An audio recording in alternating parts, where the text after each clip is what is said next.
dimana aku ngelihat di sini hadir sekitar ada 100 orang di Zoom call ini untuk bisa mengikuti dan juga ngobrol-ngobrol langsung nih sama narasumber kita yang keren banget, Kak Nindito Wisnu, untuk membahas terkait dengan peluang untuk seniman digital di Web3 itu seperti apa. This is going to be a 2-hour session yang dimana 2 jam ini kita akan mengulik banget nih dan juga sharing-sharing dari Kak Anin yang telah berhasil juga meluncurkan NFT-nya dan sudah masuk ke kancah global bahkan dan sudah mendapatkan kolektor-kolektor yang nggak cuma dari lokal tetapi juga di global, yang dimana harapannya dari sesi ini teman-teman bisa menambah wawasan tentang tools dan juga kira-kira resources yang tersedia untuk membantu teman-teman di sini kalau misalnya ingin mulai terjun ke dunia Web3 itu sebagai seperti apa sebagai digital creator atau sebagai digital artist. Seharusnya dari sesi ini bisa mendapatkan pemahaman yang lebih dalam tentang lanskap NFT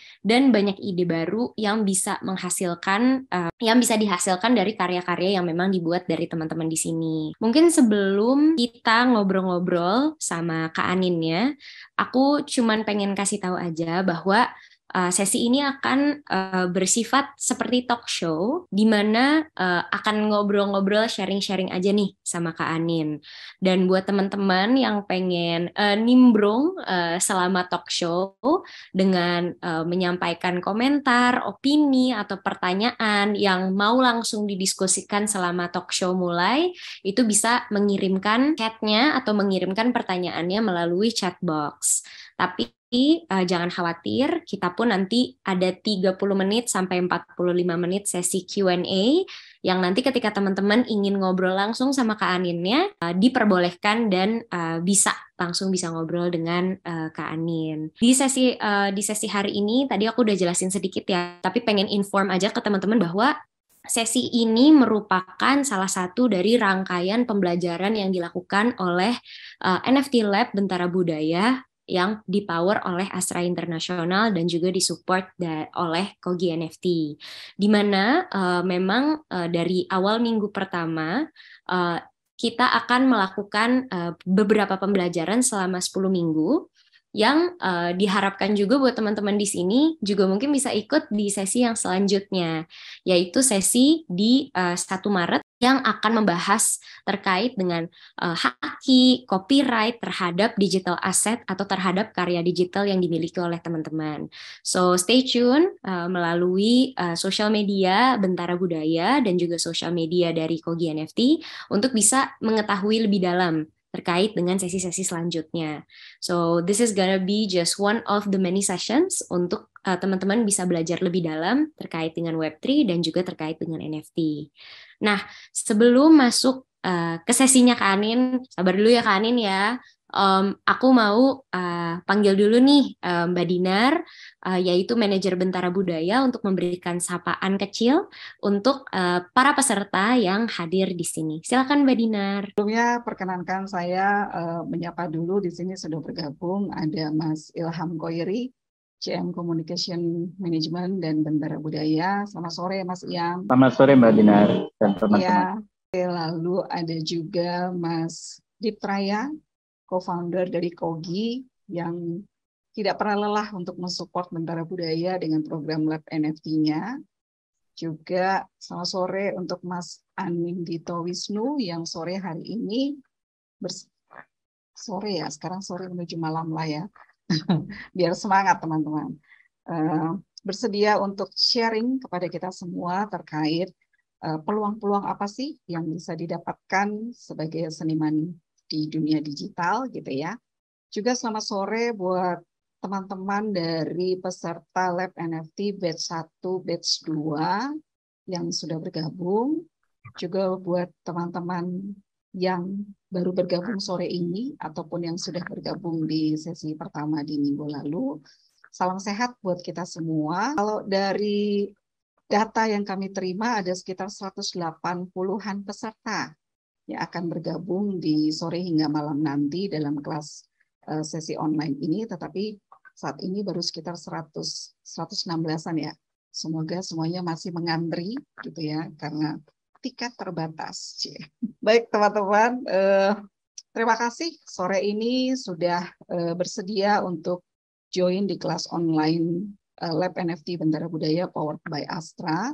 Sebetulnya kelas ini merupakan lanjutan dari kelas online yang sudah kami selenggarakan pada hari Sabtu yang lalu, di mana di hari Sabtu yang lalu kita sama-sama beserta sekitar 120-an orang peserta mendengarkan paparan dari narasumber yang luar biasa juga. Saya yang bisa dibilang cukup gagap dalam hal digital dan NFT gitu, cukup asik juga gitu ya melihat diskusi yang begitu hangat dan itu bisa sampai dengan malam hari, semuanya stay terus dan melontarkan pertanyaan-pertanyaan yang cukup menggelitik dan membuat yang lain juga ingin bertanya.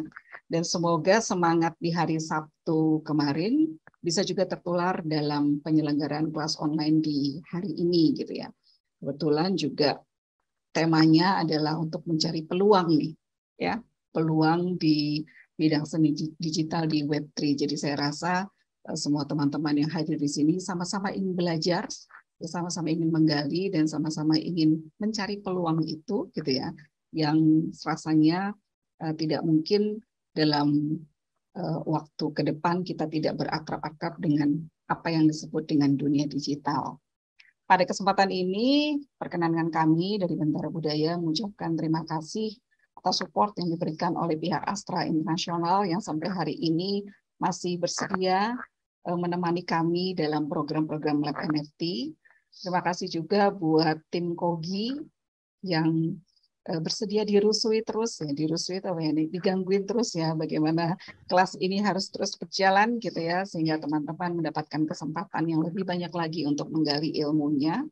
Juga terima kasih kepada tentunya narasumber kita sore hari ini, Mas Anin Wisnu, yang nanti semoga tetap semangat bersama peserta yang jumlahnya ratusan, Mas, gitu ya, energinya luar biasa, bisa memberikan sharing kepada teman-teman dari yang tidak tahu menjadi tahu, ingin tahu lebih banyak, dan akhirnya ingin mencoba. Kira-kira seperti itu. Semoga sharing ini membawa manfaat buat kita semua, dan tentunya bisa kita bagikan ke banyak teman di luar sana, sehingga nanti pada sesi-sesi berikutnya akan semakin banyak lagi orang yang akan join di kelas ini. Saya rasa itu pengantar dari saya, Mbak Salsa. Selamat bersharing di malam hari ini. Salam semangat sehat dan penuh sukacita buat kita semua. Terima kasih. Terima kasih banyak Mbak Dinar atas sambutan dan juga sapaannya. Sekarang kita udah langsung masuk nih ke sesi buat talk show-nya. Mas Anin, boleh halo-halo dulu dong, Mas Anin. Halo semuanya, selamat Thank you so malam. much for joining in dan juga udah meluangkan waktu ya untuk bisa sharing-sharing mengenai peluang dan juga kesempatan-kesempatan explore ke teman-teman yang di sini mengenai Web3 seperti apa, khususnya untuk digital artist. Aku sebenarnya pengen mengintroduce Kak Anin dengan portfolionya yang panjang lah, tapi I wanna give that chance to you to introduce yourself. Would you like to introduce yourself, your background, kira-kira seperti apa, dan juga your story becoming this professional illustrator yang memiliki ciri khas ilustrasi sendiri ya, yaitu seperti oil painting gitu. Boleh diceritain kah, Kak Anin? Selamat malam semuanya sekali lagi. Terima kasih udah dikasih kesempatan buat sharing-sharing di acara ini. Kalau background saya pribadi, mungkin kalau basic gambar itu saya pelajarin waktu saya kuliah S1. Kebetulan saya kuliahnya di arsitek ya di Bandung gitu, di Universitas Parahyangan. Nah, itu basic gambar mungkin dapat dari situ, tapi pada saat itu belum bikin ilustrasi karena ya masih kuliah aja gitu kan. Nah, di semester terakhir itu jadi ada satu senior saya yang menginspirasi saya untuk bikin figurative drawing gitu ya, portrait gitu, gambar wajah muka orang gitu. Itu dia pakai pensil, gambarnya dan bagus banget. Nah, saya terinspirasi banget sama sama senior saya itu untuk untuk bikin gitu, untuk bikin seperti itu sampai akhirnya ya belajar di tahun 2009 waktu itu. 2011, kurang lebih 2011 saya belajar, tapi ya udah hanya sekedar hobi aja gitu kan. Sekedar bisa, terus udah habis gitu ditinggalin gitu, nggak pernah gambar-gambar lagi. Sampai akhirnya di tahun 2013 saya memutuskan pindah tinggal di Jakarta gitu ya, saya kerja di Jakarta. Ada perubahan pola hidup tuh di situ ya, yang dimana dulu waktu sempat jadi arsitek di Bandung itu kebetulan kerja di studio kan, bareng sama teman-teman. Itu kerjanya tuh dari pagi sampai malam gitu, kayak jam 10 malam itu paling cepet lah pulangnya gitu, sampai akhirnya pulang ke rumah udah capek, udah istirahat gitu. Nah, sedangkan ketika ketika pindah ke Jakarta kebetulan kerjanya di tempat yang lebih korporat lah gitu ya, yang kayak 9 to 5, jam 5 teng tuh orang pada bubar gitu. Nah, dan kebetulan juga saya kerja di satu tempat yang nggak ada yang saya kenal satupun gitu ya. Pada saat masuk situ tuh benar-benar nggak ada yang kenal, nggak ada teman kuliah atau apa. Nah, jadi benar-benar jam 5 sore pulang, itu saya pulang ke kosan. Terus bingung mau ngapain lagi gitu, karena biasanya baru pulang jam 10 langsung tidur kan, ini sedangkan jam 6 udah sampai kosan, terus masih punya banyak waktu banget untuk menghabiskan hari itu gitu ya, untuk lanjut ke besok hari. Sampai akhirnya saya balik lagi balik lagi gambar yang tadi gitu, kayak untuk ngisi waktu luang, coba gambar-gambar lagi deh gitu pada saat itu. Dan waktu itu saya iseng upload di Instagram gitu sih gambar-gambarnya, yang ternyata respon awalnya dari teman-teman ya, karena kan pada saat itu juga ya saya yang nge-follow saya cuma teman-teman semua gitu kan. Posting gambar saya ada respon positif lah dari teman-teman gitu ya, yang bikin saya terpacu untuk bikin lagi, besoknya bikin lagi gitu. Memang cuma untuk ya pada akhirnya cuma konten Instagram aja lah gitu ya, sebagai galerinya tuh di Instagram aja gitu. Sampai akhirnya triggernya apa ya, pertama kali itu gara-gara gambar, saya iseng suka gambar artis kan ya zaman dulu gitu. Mungkin zaman dulu tuh belum banyak ya ada orang yang ngegambarin artis terus di tag ke artisnya. Bahkan waktu itu Instagram belum bisa nge-tag gitu, cuma bisa mention doang gitu kan. Saya mention artisnya waktu itu Pevita Pierce itu dia nge-repost gambar saya gitu kan. Nah, kan lumayan ya, Pevita Pierce waktu itu followersnya banyak banget. Begitu gambar saya di repost, banyak nih akhirnya mata-mata baru lah yang datang ke akun saya gitu kan, gambar-gambar dan segala macam tuh commission gitu dari orang-orang gitu. Ada yang minta tolong gambarin orang tuanya, ada yang pacarnya, segala macam lah gitu. Dan akhirnya saya mikir, wah ini kayaknya bisa jadi ilustrator profesional nih gitu, bisa menghasilkan uang dari sini gitu ya. Sampai akhirnya saya coba gitu, berawal dari project personal gitu ya, commission sama orang, sampai akhirnya kebetulan kakak ipar saya dulu penulis gitu kan, dia mau bikin buku, terus akhirnya dia pesan juga gambar ke saya untuk jadi ilustrasi di bukunya gitu. Jadi awalnya masuk ke dunia digital sih itu dari Instagram gitu ya, masih Web 2 ya itu. Semuanya berbarengan dengan pas Kak Anin masih sebagai arsitek ya? Masih jadi arsitek. I see. Akhirnya aku ngelihat portfolio Kak Anin yang dapat opportunity untuk work on illustration buat film-film internasional, buat Paramount Pictures and Netflix. Itu ceritanya gimana, Mas? Sebenarnya itu panjang ya ceritanya, maksudnya itu adalah buah dari hasil konsistensi bikin gambar posting di Instagram gitu ya. Walaupun pada saat itu ya kita belum tahu Web3 itu apa sama sekali gitu ya. Benar-benar gambar yang saya bikin itu ya cuma jadi engagement aja gitu, cuma jadi like, cuma jadi komen, cuma jadi followers baru gitu ya. Cuman ya memang pada saat itu mungkin bayarannya gitu ya, itu mungkin apresiasi yang bisa kita dapat dari menjadi seorang seniman digital gitu kan. Nah, dari hasil konsistensi itu, kalau Paramount Pictures itu kebetulan saya suka ikut lomba di satu website namanya talenthouse.com. Mungkin teman-teman juga ada yang pada tahu. Di situ tuh jadi sering kali beberapa bulan sekali tuh sering ada kompetisi untuk bikin macam-macam tuh, ada cover album artis siapa gitu atau film apa gitu. Nah, itu nanti lomba kita nge-submit seluruh dunia gitu. Nah, nanti dipilih ya kompetisi lah standar, ada juara 1 2 3 segala macam. Nah, saya itu pernah menang kompetisi itu dari banyak banget ikutan. Saya pernah menang 2 kali itu, lumayan di situ. Nah, terus sampai akhirnya si Paramount Pictures itu waktu itu mau launching film Mother kan, yang mainnya si Jennifer Lawrence.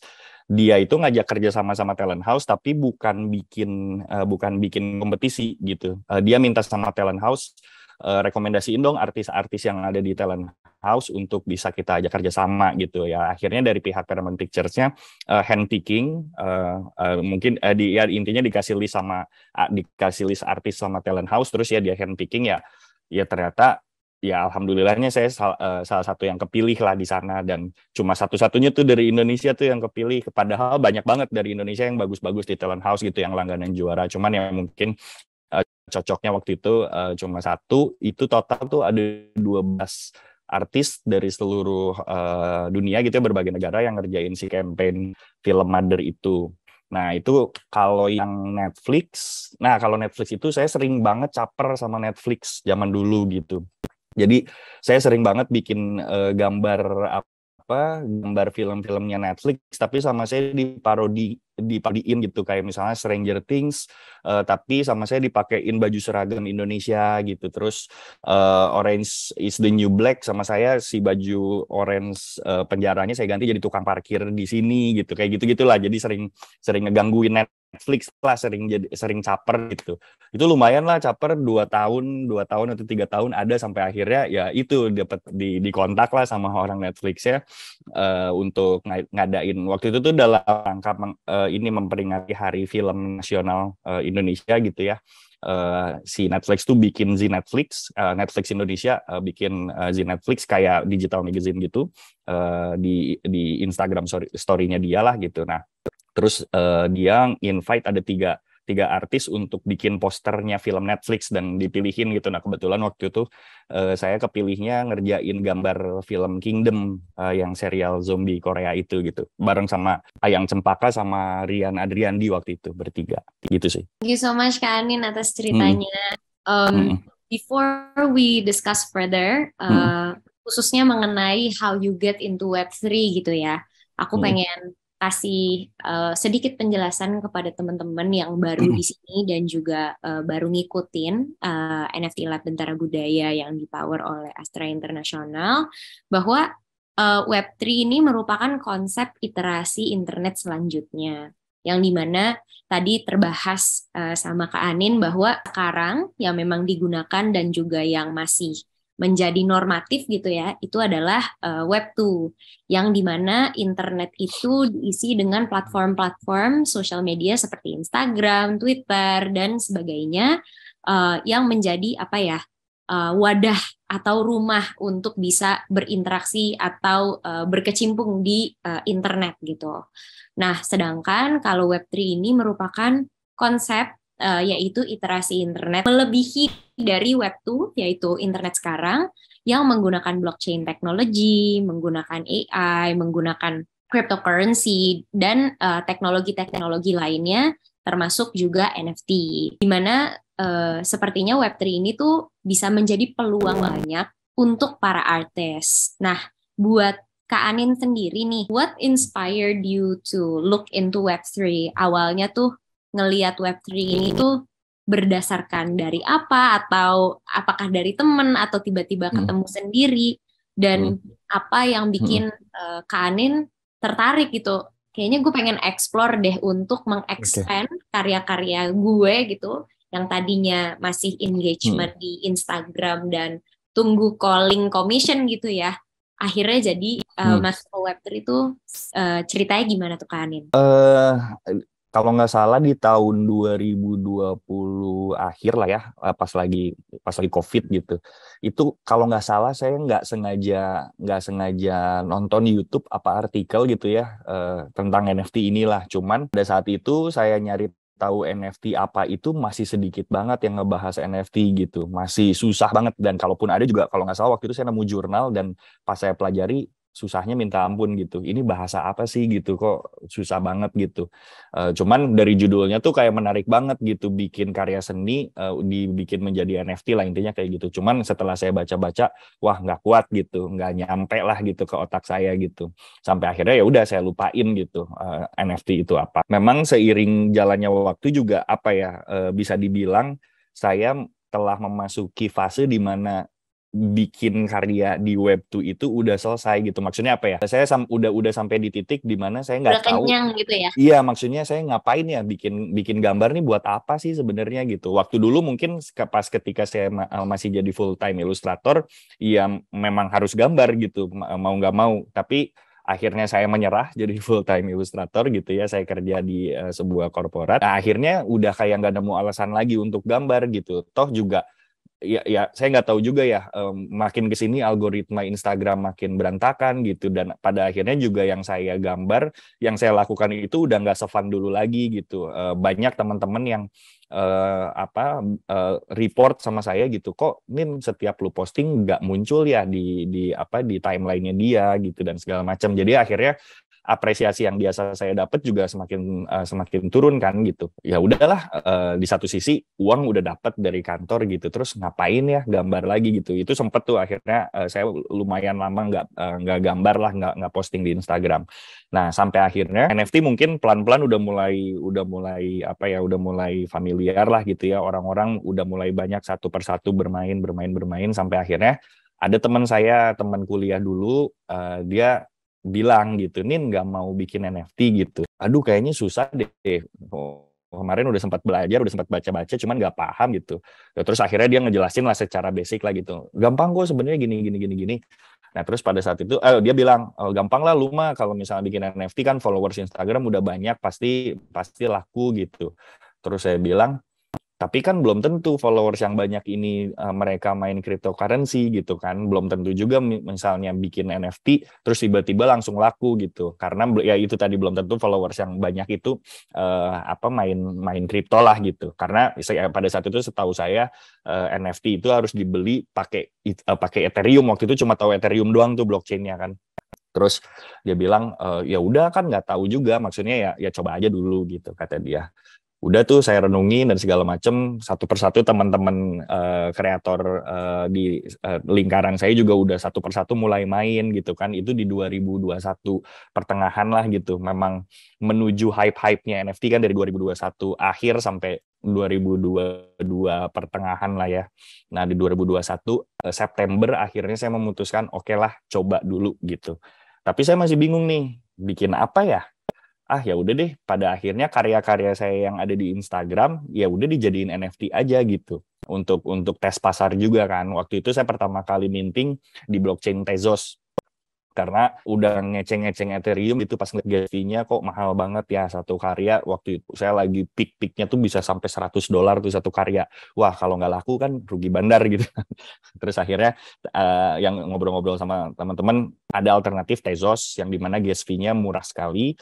Ya udah saya bikin, cobain gitu, dan ternyata pricingly bikin edisi itu ya, si NFT-nya dibikin edisi waktu itu 20 supply-nya, dalam waktu 1 jam ternyata ludes dibeli gitu. Ada beberapa yang beli, beberapa teman juga gitu, tapi ada beberapa wallet yang nggak tahu siapa gitu kan.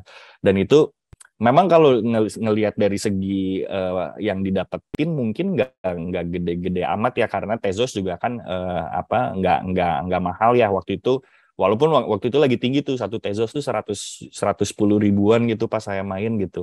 Bikin 20 sekitar 2 juta. Itu tapi seneng yang didapetin itu ya di samping dari uangnya, cuman lebih ke wah gini kayaknya perasaan tukang bakso dagangannya laku gitu. Kayak wah seneng banget gitu, apa yang kita bikin ternyata dibeli sama orang dan laku gitu. Nah sampai akhirnya wah ketagihan nih gitu. Ketagihan sebenarnya bukan ketagihan di uangnya, tapi ketagihan di lakunya itu. Terus bikin lagi 2 hari kemudian karya yang sebelumnya dibikin NFT lagi, itu lebih cepat lagi tuh, dalam waktu 20 menit sold out gitu. Wah, senang lagi gitu kan. Sampai akhirnya pas bikin karya ketiga tiba-tiba berubah, nggak laku tuh, cuma yang beli tuh cuma 2 orang gitu. Terus udah habis gitu, wah kok sepi ya, ini kenapa gitu. Nah ternyata memang ya setelah ngobrol-ngobrol banyak sama teman-teman yang udah main duluan gitu, udah tahu lebih banyak.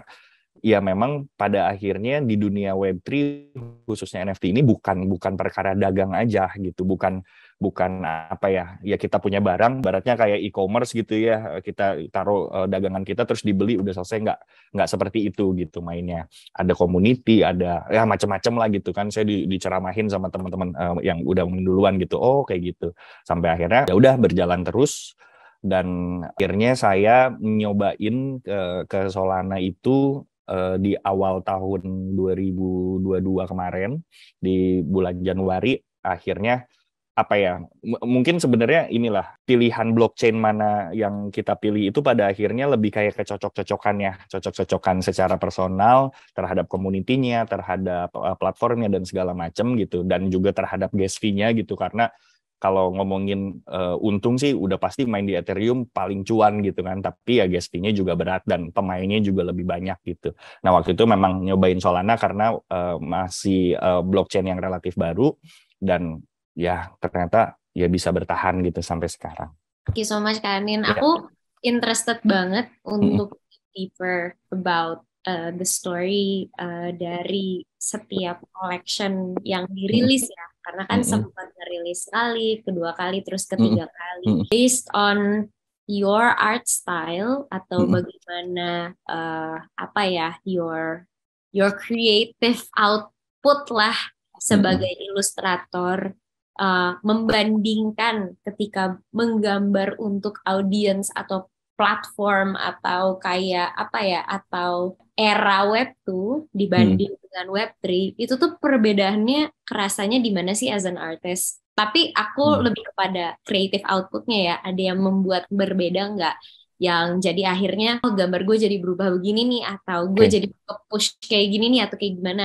Ada cerita gitu nggak Kak Anin? Ya, mungkin kalau misalnya teman-teman ngelihat kebanyakan portofolio saya di Instagram itu kan kebanyakan portrait ya, muka orang gitu, yang saya mastering itu kan gimana caranya bikin gambar semirip mungkin sama referensinya gitu ya, selalu muka orang.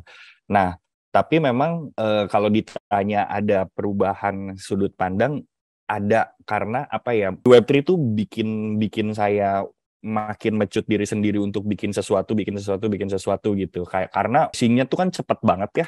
Yang ada di sekeliling kita tuh kayak wah muncul apa, terus itu tuh kayak nge-trigger saya untuk mikir gitu, bikin apa ya gitu. Sampai akhirnya keluarlah seri saya yang sampai sekarang masih jalan ini, si Templar Kids.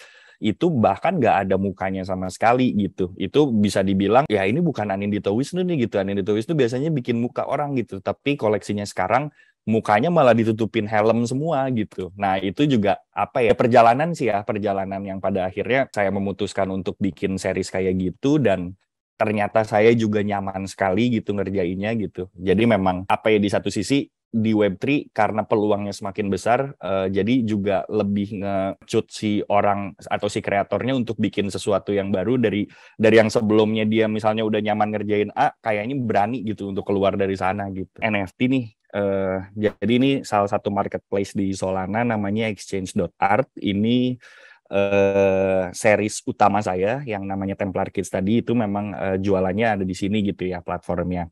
Nah tapi selain itu di website ini saya punya tiga series. Yang paling utamanya yang memang setiap minggunya selalu rilis itu si Templar Kids ini. Ini udah ada 60 artwork sejauh ini, dengan rencana total supply-nya ada 99. Jadi mungkin masih sekitar 10 bulanan lagi gitu ya sampai ini tamat.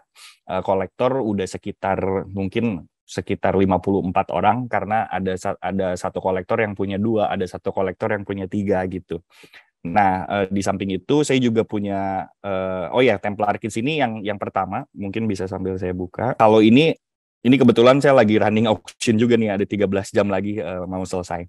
Nah, ini ada apa namanya, formatnya mungkin teman-teman pernah familiar dengan PFP gitu ya, profile picture.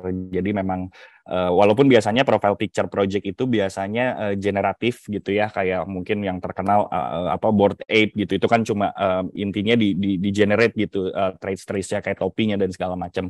Nah, kalau ini adalah digambar bener, digambar satu-satu PFP projectnya. Lebih ke formatnya aja sih. Jadi biar ya formatnya square, terus karakternya pas di tengah, biar nanti kalau dijadiin profile picture tuh oke lah gitu kan. Nah, ini kurang lebih si karya-karyanya, apa namanya, mungkin kalau sedikit cerita kenapa sih karyanya kayak gini gitu.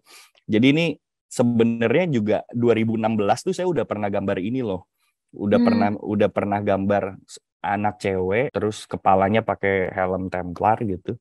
Terus sebelahnya ada kambing. Saya nggak tahu kenapa saya gambar itu gitu. Kayak pengen aja iseng. Terus habis gitu, udah cuma diposting di Instagram pada saat itu. Udah aja lupa.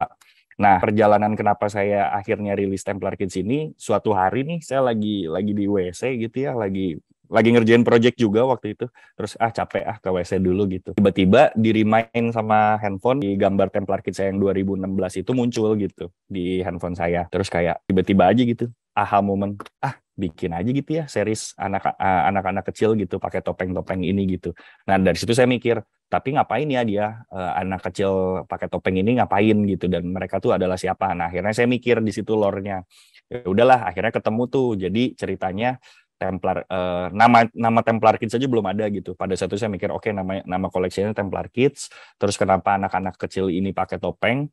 Jadi ceritanya tuh anak-anak kecil ini adalah sekumpulan anak-anak yang punya rasa kekecewaan terhadap orang dewasa, terus kayak ketemu satu sama lain dan akhirnya kayak bikin secret organization gitulah, untuk ceritanya gimana anak-anak kecil ini berkumpul dan menguasai dunia lah, gitulah ceritanya. Mungkin kayak apa ya, komik 20th Century Boy lah, kurang lebih seperti itu. Nah, terus udah setelah ada ide itu, saya coba gambar dulu, contohnya 5 waktu itu saya gambar. Saya coba validasi setelah gambar dengan konsepnya dan segala macam. Saya coba share konsep saya ini ke orang random juga di internet gitu, yang saya approach gitu, yang benar-benar wah ini orang kayaknya punya suara nih, udah DM aja gitu, benar-benar putus urat malu, ngajak kenalan, terus minta pendapat gitu, sharing ini punya rencana untuk rilis collection seperti ini, artnya kayak gini, lore-nya seperti ini, minta pendapatnya kurang lebih gimana gitu. Dan ternyata ya ada beberapa yang nggak respon, tapi ada juga cukup banyak juga yang respon, dan responnya sangat positif gitu ya, kayak support banget lah gitu. Ini orang US lah rata-rata gitu kan, yang saya ajak ngobrol, sampai akhirnya ya dikasih support terus. Mereka juga feel free kalau misalnya ada pertanyaan apa-apa, mereka akan tetap akan ngebantu, akan support. Udah sampai akhirnya saya memberanikan diri 22 Februari 2022 itu emang sengaja cari angka cantik gitu buat launching si Templar Kids ini, dan ya akhirnya running sampai sekarang. Nah, di luar dari yang koleksi ini tuh ada sebutannya kayak world buildingnya si Templar Kids gitu ya, kayak The Templar Kids for a Better World. Nah, ini tuh kalau tadi kan lebih kayak ke flexing karakternya, jadi cerita per karakter itu dia disappointment terhadap adults-nya tuh apa sampai akhirnya dia gabung sama Templar Kids itu satu-satu di sana. Nah, kalau yang di sini ini lebih kayak apa ya, potongan cerita dari si Templar Kids itulah. Ini rencana tuh ada 12. Sekarang kebetulan baru 2 gitu karena lumayan effort gitu gambarnya. Saya belum punya banyak waktu untuk bikin gambar yang kayak gini gitu. Nah, ini kayak yang piece pertama. Jadi ini ceritanya si founder Templar Kids itu kayak dia lagi berdiri ngelihat di satu kota gitu kan, terus di situ kayak ada kampanye orang dewasa, tulisannya kayak for a better world gitu. Terus kayak dia tuh berdiri ngeliatin kayak apaan sih gitu, kayak orang dewasa tuh nggak bisa apa-apa gitu kata dia. Nah, ini awalnya Templar Kids terbesit di kepala si anak kecil si foundernya tuh di sinilah gitu, jam 11.52 malam gitu. Nah, terus habis gitu yang piece kedua ini nyeritain tentang si foundernya itu ketemu sama co-foundernya lah, yang pada akhirnya nanti jadi co-foundernya, yang memang satu kayak punya feeling yang sama gitu. Jadi kayak sebuah kereta yang lagi sepi, terus si foundernya itu kayak ngelihat ada seorang anak kecil ngebaca sebuah majalah yang ada tulisan kayak have adults failed us gitu, kayak wah ini ada anak lain yang memiliki kekecewaan yang sama terhadap orang-orang dewasa gitu. Nah ini ibaratnya nih lagi ngegebet lah si foundernya, kayak wah ini kayaknya orang bisa nih diajak kerjasama gitu. Nah ini akan My Ride or Die gitu ya. kenapa? My Kenapa? Ride or Die. Iya, ya semacam kayak gitu. Nah, ini cuman kebetulan masih baru 2 gitu ya. Ya total ada 12 gitu. Nah, selain yang Templar Kids juga ini akhirnya di tengah jalan bikin Templar Kids, saya memutuskan untuk coba deh style saya yang zaman dulu itu dibikin seriesnya gitu kan. Nah, akhirnya ya saya bikin gitu. Cuman konsepnya kalau di sini tuh jadi setiap piece yang udah jadi, saya bikin WIP-nya dibagi 3. Jadi ada yang WIP baru 11,1%, sama 33,3%, dan 66,6%. Itu tapi saya jadikan edisi yang utamanya, saya auction gitu. Nah, yang ini open edition gitu. Jadi orang mau ngeminting bebas, harganya juga murah. Cuma 0, berapa Solana gitu. Nah, yang utamanya adalah yang memang one per one-nya, itu yang piece udah jadinya gitu. Ini juga saya dapat ide kayak gini dari kolektor, kayak karena saya kan suka nge-share WIP gitu ya di Twitter, terus tiba-tiba ada salah satu kolektor nge-DM gitu, kepikiran nggak kalau WIP-nya dijual, kata dia gitu. Terus saya bilang, wah emang siapa yang mau beli gitu karya WIP gitu kan belum jadi. Dia bilang ya intinya gue mau beli loh, karena dia tuh ya dia cerita dia datang ke museum di mana gitu ya, di Italia kalau nggak salah. Terus dia ngelihat ada satu karya yang si sketch-sketchnya itu tuh ikut dijual di sana gitu, jadi apa ya dibikin edisi lah, cuman dalam dunia nyata lah ya, mungkin jadi postcard atau segala macam, dan dia tuh suka mengoleksi itu gitu sampai akhirnya lumayan. Cuman ini belum saya lanjut lagi karena ya balik lagi masih belum terlalu banyak waktu untuk ngebagi pikiran. Aku ngelihat perbedaan antara berkarya di Web2 sama berkarya di Web3 itu dari setiap karyanya tuh sepertinya storytellingnya tuh harus kenceng ya. Maksudnya dari sisi lore buildingnya harus kenceng gitu. Maksudnya kalau misalnya di Web2 mungkin itu tertumpahkan lewat comic strip gitu. Ya udah ada ceritanya gitu. Tapi cuman kalau in this case buat Web3, satu image yang mungkin nggak ada dialognya aja, di baliknya itu tuh sebenarnya cerita dan simbolisnya itu kayak melekat sekali gitu ya. Kayak what do you think about that? Apakah itu suatu hal yang common juga buat para artis? Bahkan jadi mereka bukan cuma mikirin terkait dengan teknik gambarnya, tapi sampai unsur-unsur detail dari karyanya seperti itu, atau gimana kah? Sebenarnya sebagai sudut pandang seniman ya, sudut pandang kreator, sebenarnya dari zaman bahkan web 0 pun yang namanya bikin karya, cerita di balik karya itu selalu menjadi penting gitu ya, karena itu kan yang bikin konteks kita untuk bikin sebuah karya ya sebenarnya konsep itu gitu ya. Cuman kalau misalnya dangnya sebagai kolektor, karena saya juga sempat ngobrol kan sama kolektor gitu ya, karya-karya yang lore itu dia lebih tertarik karya yang punya lore atau enggak gitu sebenarnya kan, atau ada nggak sih benar-benar karena lore-nya jelek itu benar-benar ngubah decision dia untuk tidak menjadi beli si karyanya. Misalnya dia suka karyanya nih, tapi pas baca lore-nya dia nggak suka, terus dia nggak jadi beli gitu. Itu sebenarnya terjadi nggak sih di kolektor?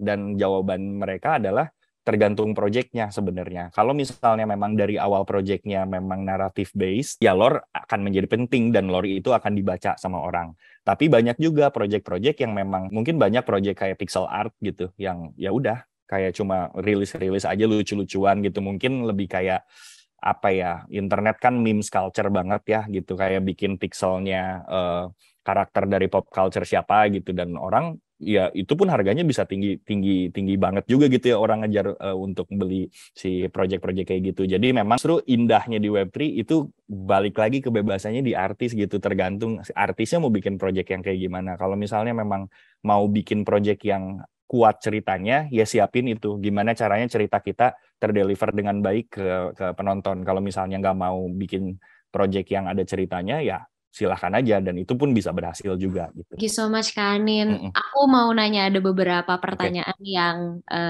nimbrung dari teman-teman yang nonton hari ini. Based on dari collection yang tadi dikasih lihat, ada yang kepo, ada specific size atau resolution nggak sih yang Kak Anin gunakan untuk memasukkan karya gambar sebagai NFT? Tentunya semakin high res semakin bagus ya. Cuman kalau yang Templar Kit saya pakai 20 kali 20 cm gitu ya kalau nggak salah gitu. Nggak terlalu apa ya, maksudnya saya tidak terlalu mempermasalahkan di sana, tapi juga kita bisa banget nge-explore dari file size itu, karena juga jangan sampai judulnya jualan karya seni lah ya gitu, di art scene-nya NFT gitu ya, jangan sampai upload aja pakai low res gitu, misalnya cuma 72 dpi pecah dan nggak bisa dinikmatin gitu. Jadi menurut saya kalau yang format square ini 20 kali 20 dengan 300 dpi itu udah cukup sih. Ada juga yang nanya nih, sebenarnya nanya personal tips dari Kak Anin.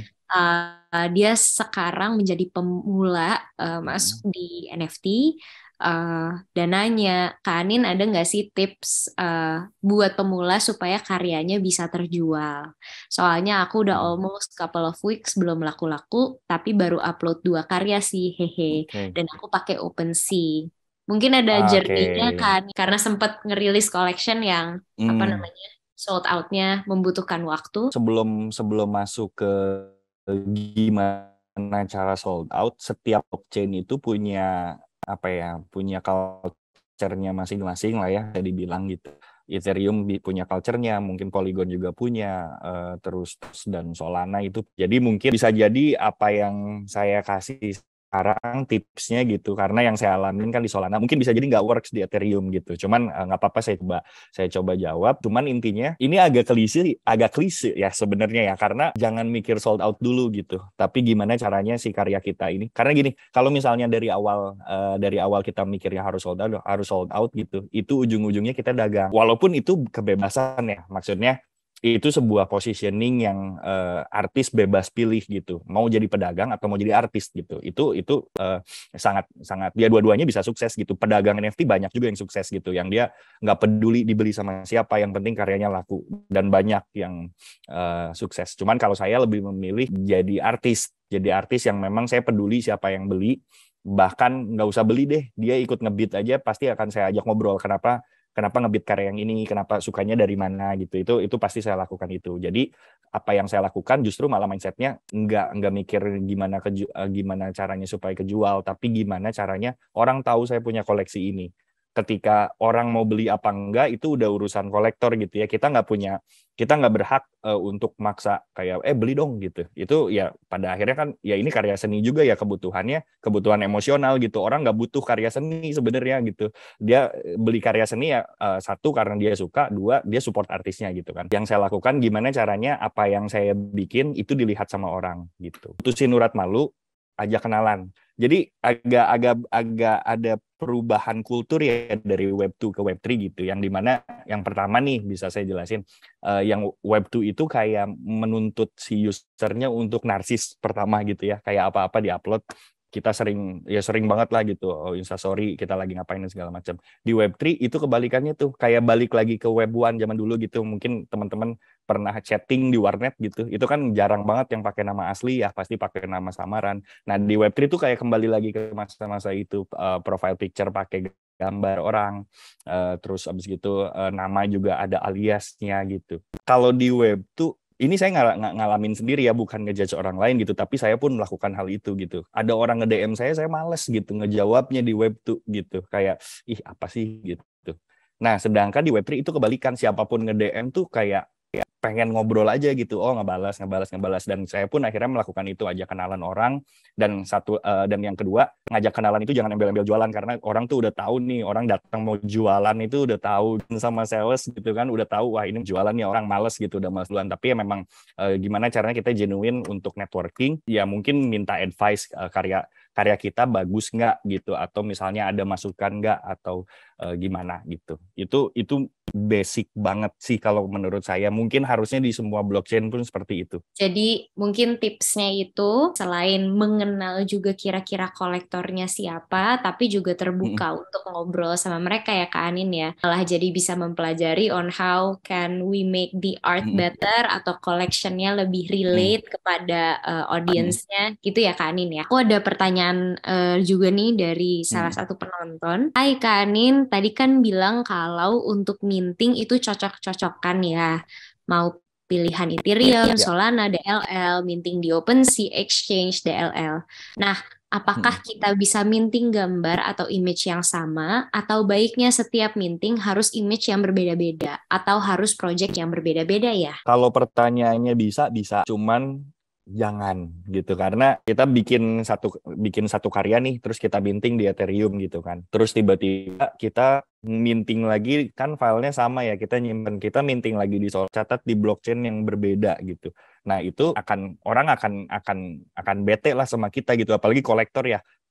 Kayak wah ini kan belinya di Ethereum gitu, tapi kok di Solana juga ada gitu si karyanya.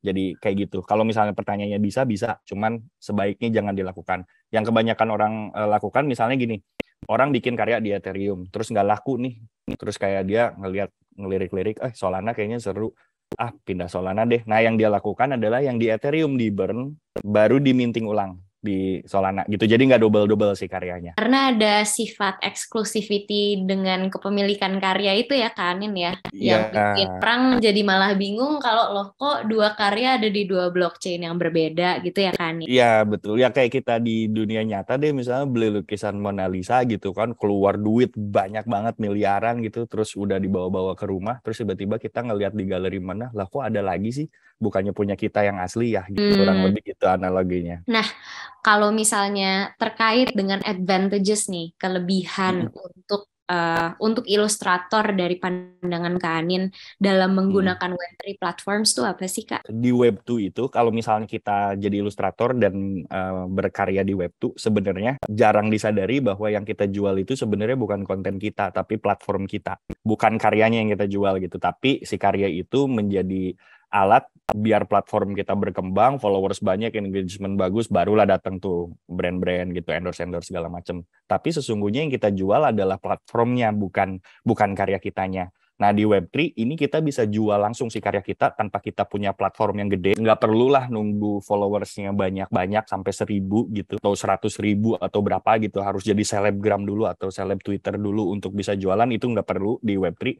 Karena kolektor nggak peduli tentang itu gitu. Dia peduli artisnya legit apa enggak, karyanya dia suka apa enggak. Kalau misalnya itu udah masuk ya dia akan beli gitu. Dia nggak peduli mau followers kita 0 juga ya kasarnya gitu ya, dia nggak peduli gitu selama memang artis itu artis itu legit dan karyanya dia sukain. Jadi advantages-nya ya itu gitu. Kalau bisa dibilang ya tadi ya dari cerita saya sedikit, di Web2 itu kan ngejaringnya ujung-ujungnya orang commission gitu. Bisa dibilang yang saya jual di Web2 itu pada akhirnya service. Jadi orang datang minta tolong gambarin ini dong gitu. Minta tolong gambarin ini, oke digambarin. Nah sedangkan di Web3 ini yang saya jual bisa langsung produknya gitu. Yang saya gambar cuma bisa di display di Instagram. Nah di Web3 ini bisa langsung dijual dan ada yang beli gitu. Jadi itu menurut saya sebuah aneh sih, ini aneh banget, dunia yang sangat aneh gitu. Kadang juga saya nggak percaya ini gambar JPG kayak gini doang kok bisa ada gitu orang yang mau gitu. Tapi ya itulah yang terjadi gitu. Dan pada akhirnya ya itu peluang yang sangat besar banget buat digital creator. Tadi kan udah sempet ngasih advice sedikit ya, advice kecil gitu. Ada advice lagi nggak sih Kanin buat para teman-teman di sini yang benar-benar baru mau mulai banget masuk ke dunia Web3, kira-kira what are the things yang mereka perlu perhatikan atau yang perlu mereka sadari once mereka udah masuk atau bereksperimen di dunia Web3? Kalau buat saya Web3 ini kan kayak masih banyak banget yang bisa dieksplor ya, bahkan juga mungkin baru sedikit banget gitu yang sekarang terjadi itu gitu, masih banyak banget gitu ya area yang bisa di discover dan dieksplor di Web3. Jadi menurut saya buat teman-teman yang mau cobain aja dulu, bener-bener eksperimen, lakuin apa yang kita mau gitu. Misalnya bikin gambar gitu, jangan takut gagal, karena emang kenapa kalau gagal gitu kan, kayak misalnya bikin terus misalnya sold nggak ada yang beli gitu, terus ya udah bikin lagi aja yang baru gitu. Kenapa harus menyerah? Toh pada akhirnya di balik teknologi blockchain yang bisa memungkinkan si karya digital kita jadi digital asset dan bisa dibeli sama orang, itu fungsinya bisa sebagai archiving karya juga loh. Maksudnya tanpa harus kita jual pun karya kita jadi terarchive dengan rapih dan selamanya gitu ya, tercatat di blockchain, dibandingin mungkin kalau karya fisik itu benar-benar kita harus apik gitu naruhnya, dan belum ada rayap atau segala macam gitu. Restorasi karya seni lama itu juga kan membutuhkan waktu yang lama, dan banyak juga karya seni yang pada akhirnya nggak ada bekasnya sekarang gitu kan, hilang. Nah, sedangkan di blockchain ini benar-benar tersimpan dengan rapih gitu. Jadi dari karya-karya kita yang dalam tanda kutip gagal atau tidak laku itu kita archiving, kan malah jadi kelihatan journey-nya gitu, sampai akhirnya nanti kita jadi seniman yang lebih sukses gitu, karya yang kita laku semua. Ini yang nggak laku tadi udah dijamin dibeli sama orang gitu, karena wah ini proses menuju si artis A menjadi sebesar sekarang itu dia melalui ini dulu gitu. Jadi kalau saran saya pribadi, jangan main NFT karena lapar, lebih ke bereksperimen, gagal, dan ya cobain segala macamnya yang ada di sana gitu. Jadi tipsnya itu untuk courageous dan mau bereksperimen ya, Kanin, dan jangan takut gagal. Dan kalaupun gagal, ya udah itu dijadiin learning journey aja gitu ya, Kanin.